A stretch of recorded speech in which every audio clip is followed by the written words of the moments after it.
ever-increasing weight of glory, the Spirit of the Messiah continues to shine against the systems of the fallen world.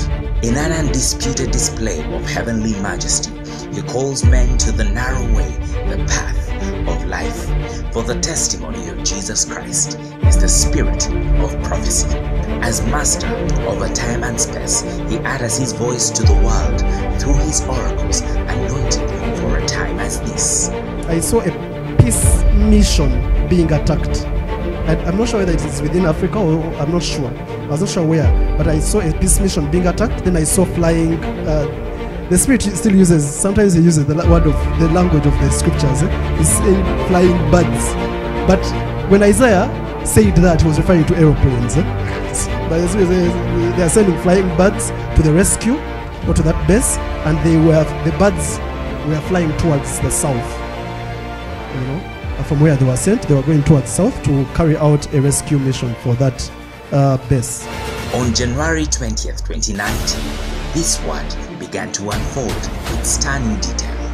UN Secretary General Antonio Guterres condemned this attack and called it a possible war crime. He said that it was a complex attack, that it was carried out by men on motorcycles and in armed vehicles, and they had essentially ambushed a UN peacekeeping camp in Agolo in Kidal in the north of Mali. 8 UN peacekeepers have been killed at this base in northern Mali. I have new information coming in from the Canadian government, who are confirming to us that they're aware of this attack that took place at this camp, where it's normally peacekeepers from the African state of Chad that are based, because we know there are over 200 Canadian forces there in this peacekeeping mission in Mali.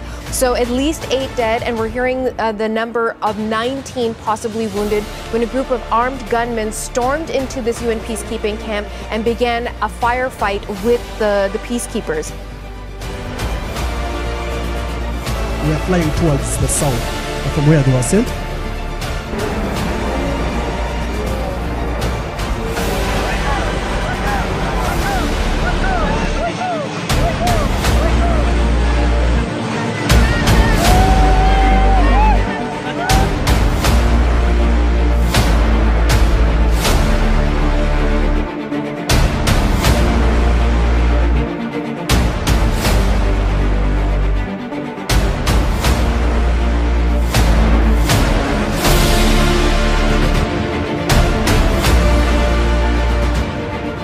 In a supernatural way, the prophet mentions a related incident towards the south.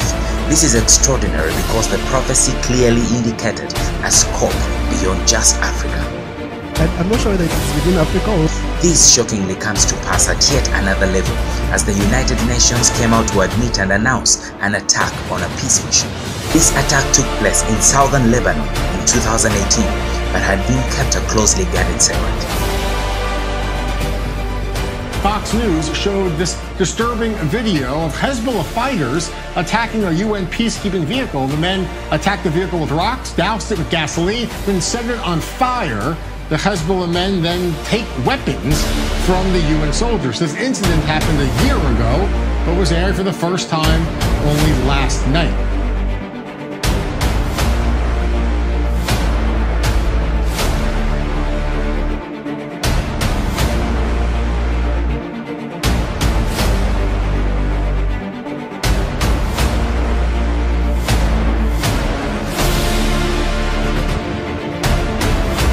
Prophecy as a supernatural revelation of events in the past, present and future is seen to transcend even the closest guarded secrets of the United Nations, as in the days of the biblical prophet Elisha.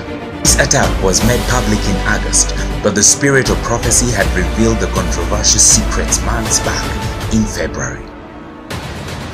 Key points to note is that the prophecy specifically mentions an attack on a peace mission.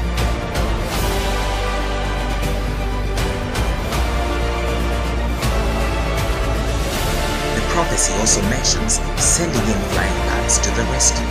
He's saying flying birds. But when Isaiah said that, he was referring to aeroplanes.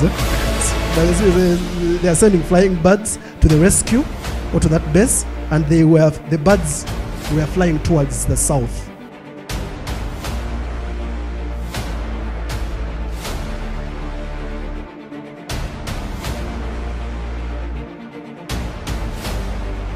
This is similar to what the prophet Isaiah experienced in Isaiah 31 verse 5 and Isaiah 60 verse 8.